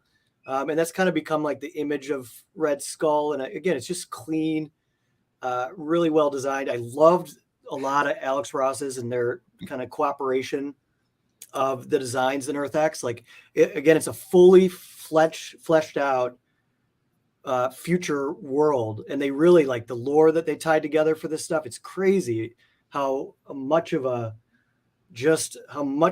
passion / knowledge / mind / artistic skills it took to just get through it, even though not everything was perfect in like Universe X, Paradise X, and all throughout. It's the attempt that they made was epic in scope, and it's beautiful. And Khosra, he's hollowed out is the throne of Red Skull, so he sits in the husk of MODOK. Very appropriate. Oh man, yeah, no, that's awesome. I did laugh when I saw this. I was hoping Khosra would see it, but it's a great image. Let's see. Let's see. Here we go. Another one here. I mean, it was hard to. There's so much detail in these vertical pieces, so it's hard to kind of pick it all out. But this is a really. I thought it was cool. I mean, this is like a layout you see from a lot of McFarlane books, right? Those really tall, vertical panels and 4 typically. But this is really. When I look at it, I mean, I love that first and third panel where it's all about just like the graphic shapes, right? It just pulls it all together and just makes you really focus on that second and fourth panel, and the fourth panel just being so amazing with Galactus in it. Yeah, I think this one's really. I agree with you entirely. Like I like the panel way that he did this, and it does show like scale, and it's got celestials in it, which is like another. I got a soft spot for him. I like pages that depict celestials, and even like the line that goes through Galactus at the end to show the momentum of Silver Surfer just getting swatted down by a celestial. I love this page. This is one of my favorite ones, and it's the only one that I beat my nemesis out on eBay for. So it's got that on that too. And he's really, again, I use nemesis ironically, but I really like this page. To me, it's kind of everything I wanted in an Earth X page. And the Galactus pages are, to me, I loved them. I loved the ending with it. I loved like what they did with Galactus in Earth X. And this issue X is heavy with Galactus pages. So it's one that's particularly has a bunch of really cool imagery in it. Yeah, I mean, I could stare at this page for a long. I mean, it's fantastic. It really is. And that's funny, just your nemesis, however we want to call him. I mean, you made him pay more money, so he probably thinks of you as his nemesis as well, because you're always going after the same pages. Yeah, but this is like a different time where, how do I say it? I'd bump him up $70. Like I jumped back. Back then, Yeah. It doesn't matter if those were $250 or $350 pages back. Yeah. Then. I mean, that was a lot. That, because I remember, I mean, there was a time when you did see a lot of those pages on eBay, and it's probably around that era, but I was not thinking about picking any of those up. I don't know why. I mean, I feel stupid now because I'd love to have an example, right? But yeah, like 12 years ago, I mean, you could see him up there, but now I know it was you and somebody else going after every one. Me and one guy. And then he messaged me after I like posted it or whatever, and he's like, I was going to go for that page, but I didn't really want it that much. And then later he's like, hey, I'll buy that from you for this. And I was like, no, sorry, man. I got to keep it. I don't blame you. I do want it. We do have one other one here. And look, we got the thing. Yeah, this will be the last of mine, but this is the only one that I bought from him. Oh, cool. This is the one that I reached out to him, and he didn't have a ton of pages left. And I forgot to mention too that the inker Bill Reinhold. Mm-hmm. So they did all these together, and Bill Reinhold actually went on with Doug Braithwaite to do Universe X and Paradise X. But this page was drawn and inked by John Paul Leon, and there's only a few of those that he did them all. And Alex Ross actually inked one page from it that is of like the old Wolvie. But this page is I really like it too. It's kind of like a scattering of things through Marvel history. On the left is the Thing, but it kind of talks about him going through that forever a monster type feelings. And I swear, if you zoom up on the eyes, he actually managed to depict sadness in like super simple shapes, but he did it. He did it. And then second panel is like, it's Dr. Doom, but it's actually Reed Richards in the Doom suit. And that one, you can't see it sadly, but he originally planned to do like a head perspective looking out at the window. So you could see his first thoughts on how he was going to frame the shot. And I liked what he did with this one on the second iteration. And then Birth of Adam, and then Silver Surfer in front of Galactus.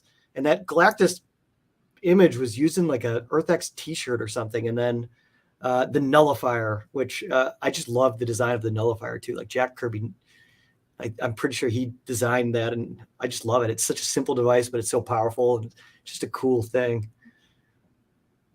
No, I love this. Well, it's cool that you were able to get this from him too. So, is it something that you had seen? It isn't a page that you dueled him with over at eBay, right? No, this is a page that when I reached out to John Paul Leon, at first I just wanted to tell him, I really appreciated his work and just how I felt about it. And then he actually then mentioned it, because I didn't even think to ask him if he has some for sale. I actually just reached out to him because I found his website. And then he's like, well, I do have this page, and this page. He listed off like 4. And this one is the one that I picked for a bunch of reasons. And he actually, he's so humble in the sense that he even was like, well, if you buy this page, it's just so you know, I used a ton of whiteout on it and you can really see the process in it. And he was apologizing for it, thinking that I wouldn't, that I'd like it less, but I appreciate it so much more because of it.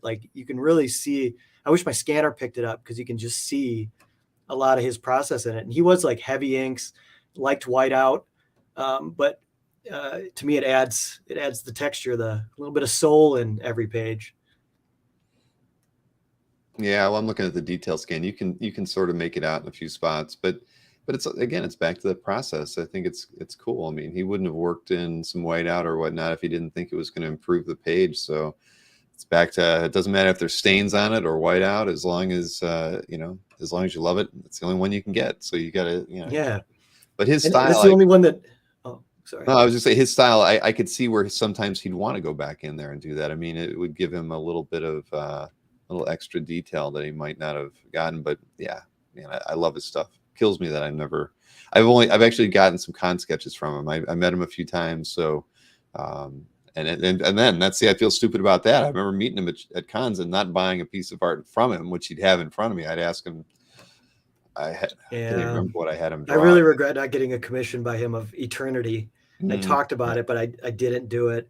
And I didn't know he was even sick. So when I heard it, it was like, it's like when the Crocodile Hunter passed, I was just like, wow, something just hit me, where it's just the fallibility of life. And, I don't know, it hit me hard. Well, Troy really likes your choices of art.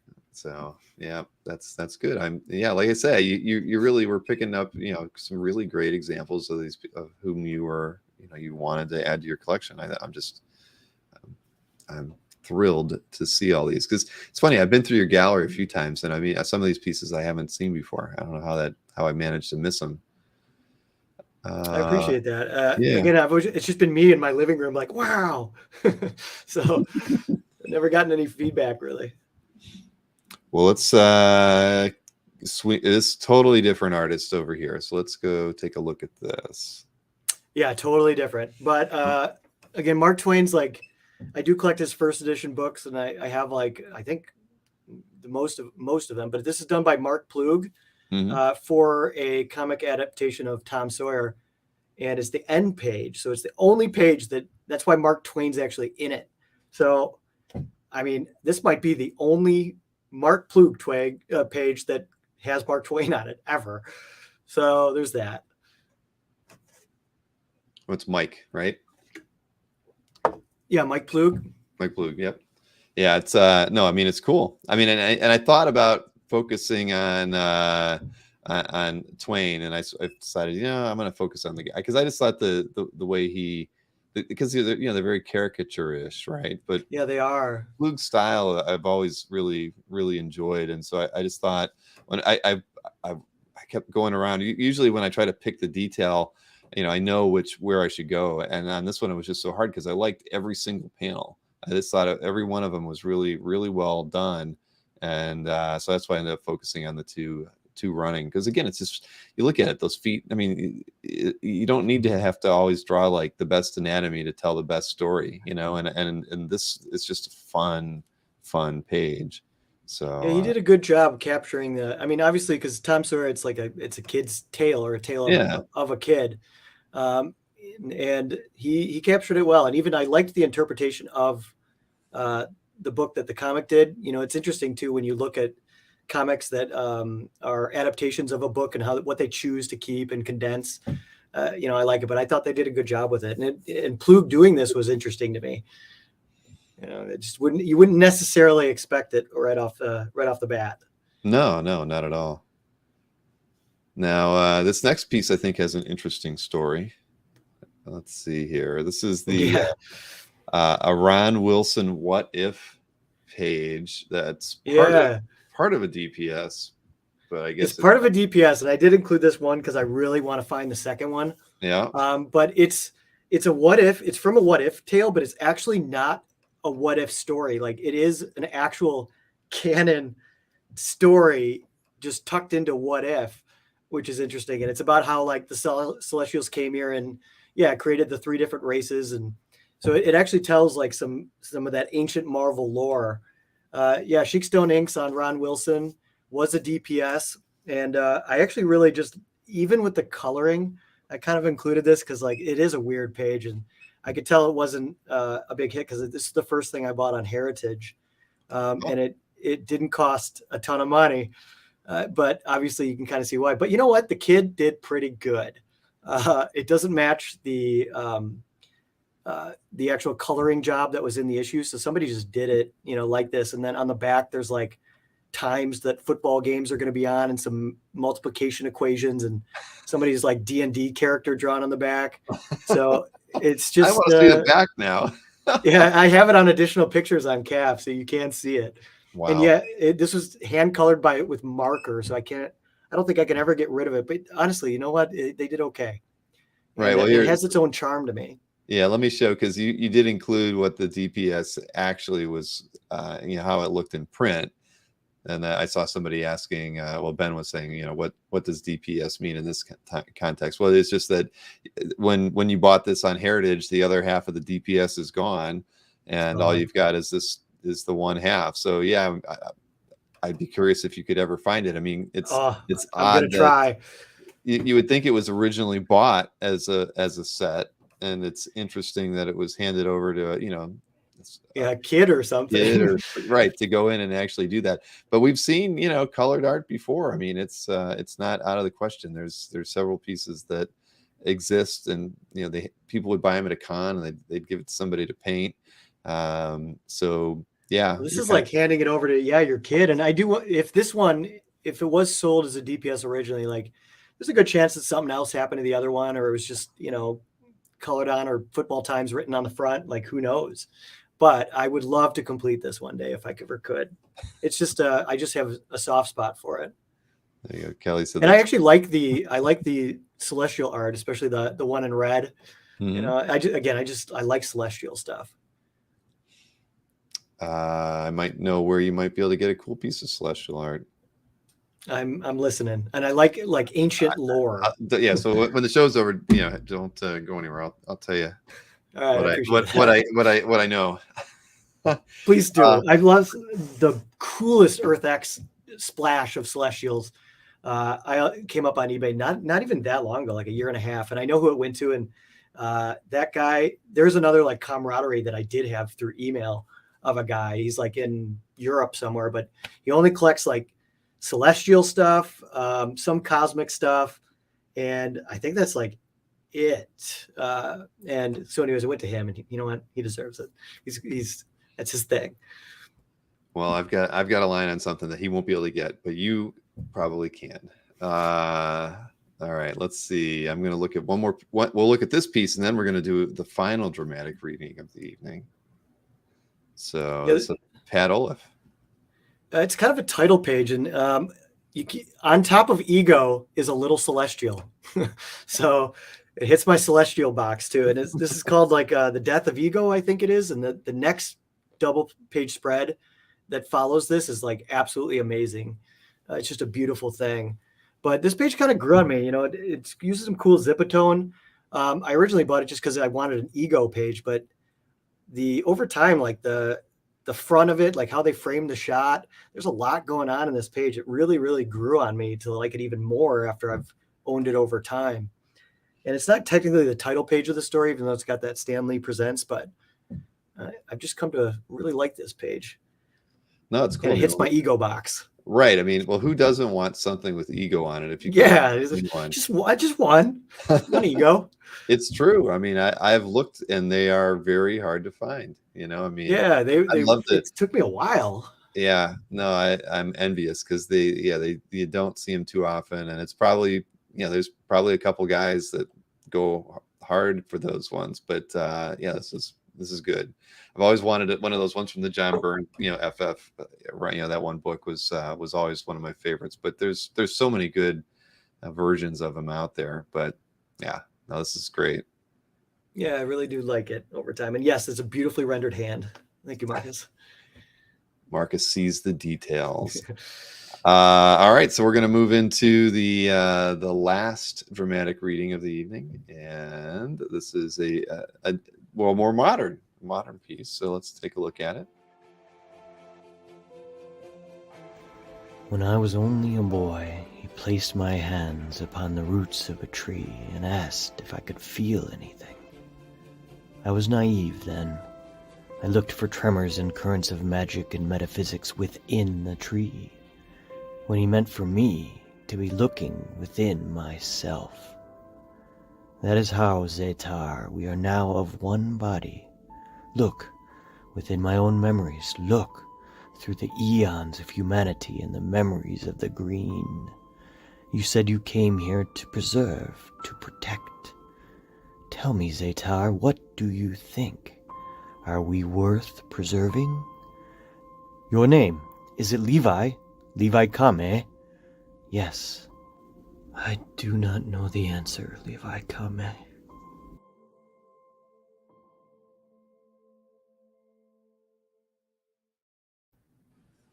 The answer is yes, we are worth preserving. Yep, that was by Mike Perkins, of course. So no, that was cool. I like that one with the way he did the insets. That was very nicely. Yeah, I like the way he made that page. It tells its own kind of tale, and then DNA helix, people. I just liked it. Well, he's done an amazing job on that book. I mean, we featured quite a bit of art from his run on there. I mean, he's just doing some of his best work on it. So very cool. It has a really good detailed style. The way of yeah. rendering it is like it's cool looking.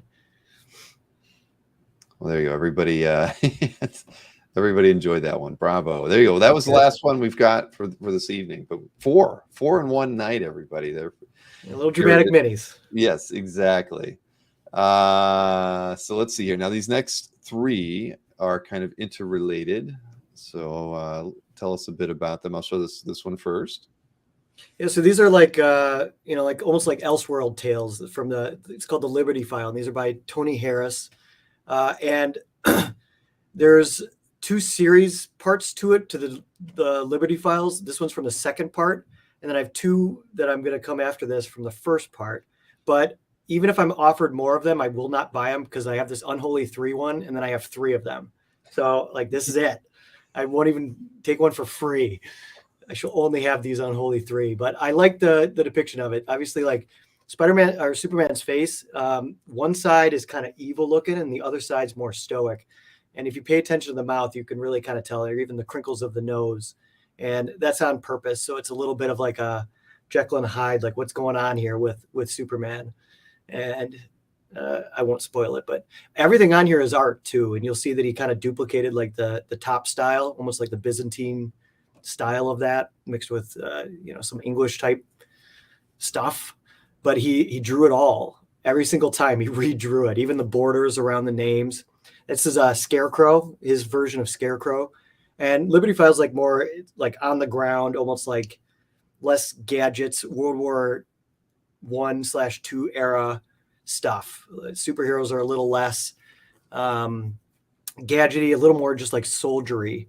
So it's a little more like gritty on the ground type tale. But this is Scarecrow makes an appearance on this. And I thought this was a really well drawn Scarecrow title page of this too. And then last one's Joker. Yeah. And again, all art. I really like that he didn't stat up the top of it. He had that theme and he kind of just redrew it every single time. Everyone's a little bit different, but it adds to it. Yeah, Tony has a very distinct style, and I mean, these are all really. I mean, they all shine for that period of his work for sure. I like them all. I think I like this one the best. I'm not sure why. Maybe it's the way he treated the background. I mean, it's and there's something in the rendering. Kind of fades. Yeah, I like it. I mean, it's very, but it's cool and it's busy. The thing is that header was busy on all 3 of these, but it works really well. Yeah, I think so too. I think he did a really good job with these. And actually, there's I think 2 more of these, but the other one's like I forget what it's like, a monster looking thing, and these are more classical villains. Like you can kind of tell this one's Joker, even though it looks a little different. And last one, I do think you need to be told it's Scarecrow before you would just immediately get it. But in the story, it makes total sense. No, they're all. Let's see. Yeah, no, they're fantastic. I love looking at art. Yeah, that's everything. That is everything. Now, we did the one thing we didn't talk about, and I apologize. We touched on it, was that the sci-fi stuff that you were scanning. I know we kind of in the middle of things we got. You know what? So we should talk about that because I have a couple scans to show from that too. But this was what you were talking about, like in the middle of looking at the art, where you said it was doing this that kind of got you kind of re-energized or refocused on your appreciation for the illustration arts, I guess. Yeah, these sci-fi journals, one, it's like just a bastion of creativity for a bunch of writers and stuff like that, but the illustrations are really well done. And I remember just kind of going through them and being like, this is decades of art by really talented people, and I don't even know if they get seen that much, but I felt like I was discovering this whole world of illustrations and creative interpretations of things. And as I was just sitting there, just scrolling through these microfilms, and it was everything, like every Isaac Asimov little sci-fi journal thing, going through it. And I would take these scans, because you could scan them from the actual microfilm unit, and I'd basically make collages out of them. And I just did this for myself, like on Photoshop on my phone. But I made hundreds of these.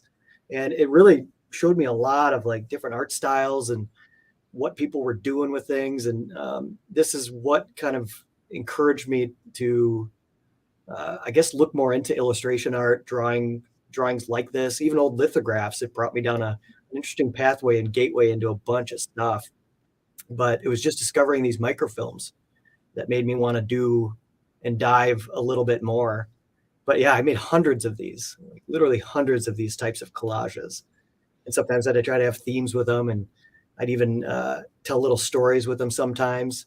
But it's crazy what you can do with just 2 different images just combined, or 3. I liked doing it. It was like a little Zen thing that I would do. And you do get an education in illustration, even like from, realistic type styles to just pen and ink type stuff, or heavy brush strokes or fine details. They do it all in that. It's everything under the sun. Well, Kirby liked a good collage. He would grab lots of different elements and pull them all together. But I agree with you. Those old like Asimovs and those sci-fi collected storybooks always had great illustrations in them. But that's probably what turned me on to a lot of that medium as well. And I don't think I really own. I'm just trying to think about what I have in my collection. I've never really picked any of that stuff up. But collectors like Doug Ellis on CAF, he's got a lot of fantastic pieces because this is kind of his sweet spot, right? There were so many really amazing artists that worked in these books. Look at that. It's gorgeous. Yeah, there's so much of it too. It's like there's so much. And this stuff, it even led me to, like you're kind of talking about, like the illustration artists. It goes back a long time ago, and there's tons of magazines actually with like amazing art, like Puck magazine and even old Harper's. And even the old Mark Twain's had illustrations and illustrators working on them. It goes back. There's a huge history of these. And sometimes I still look at this stuff and I'm like, this is amazing. Even going into like the pulp and paperback novel covers, there's just so much. There's so much out there.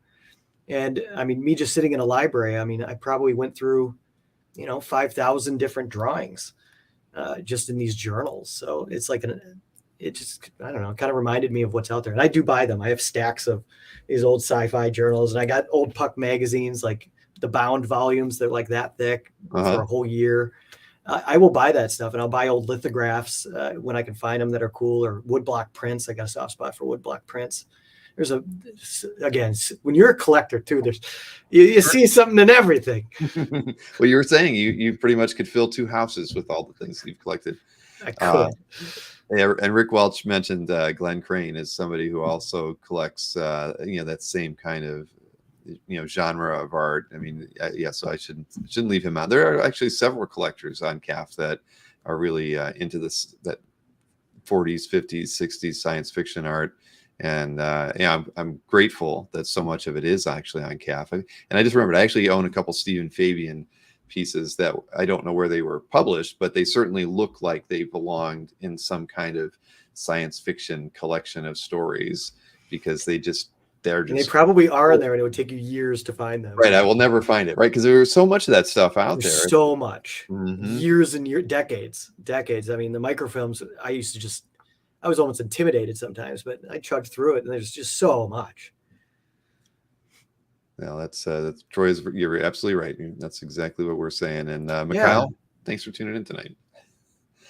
And the pulp too. It really is true. There's like so much stuff that's just. Sometimes I see it, and I'm like, I wonder how long it's been since another person looked at this. Not meaning like just that art, that image of that art. And I'm sure there's people out there, but it's there's a lot there.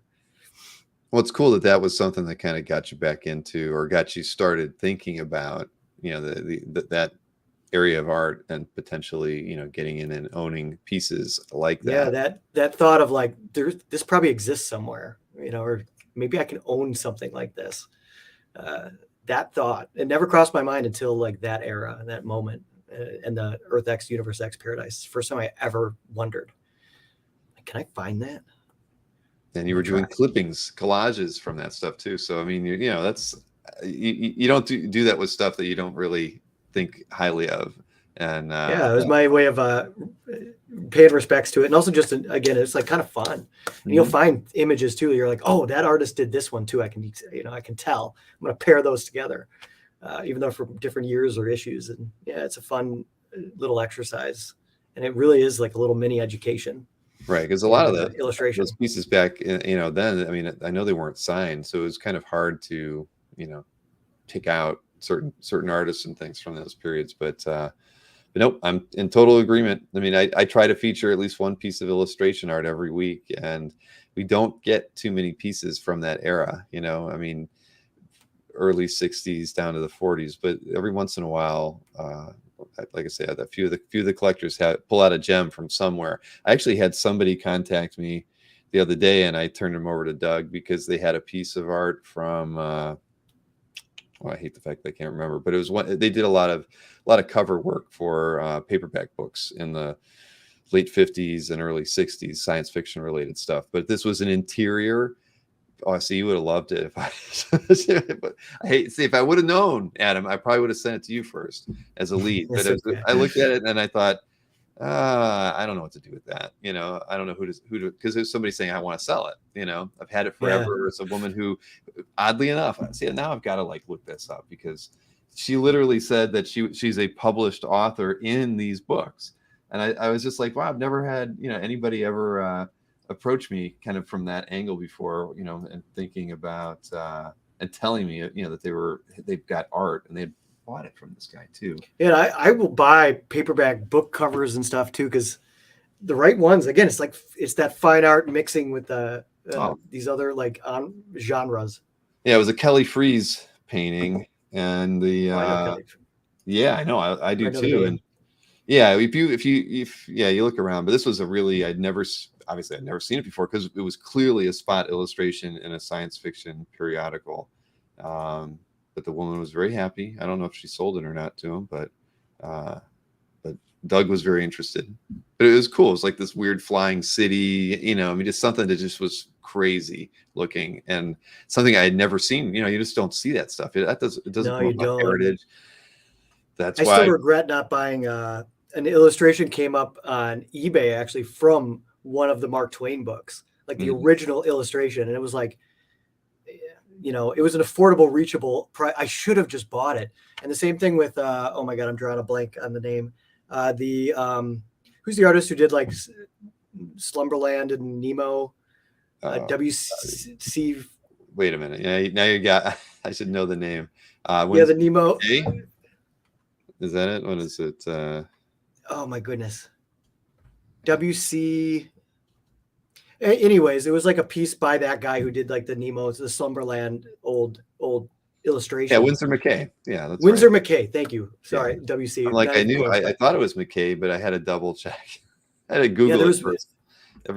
Some of his stuff is like absolutely amazing. And the piece that I saw come up for sale that I wish I could have bought it was like this really cool piece about there's essentially all these people walking towards a cliff, and it was representing like death, and it showed how all these different people would approach it. Like there's somebody that's just releasing into it. There's somebody that's clawing at the dirt, not wanting to go over.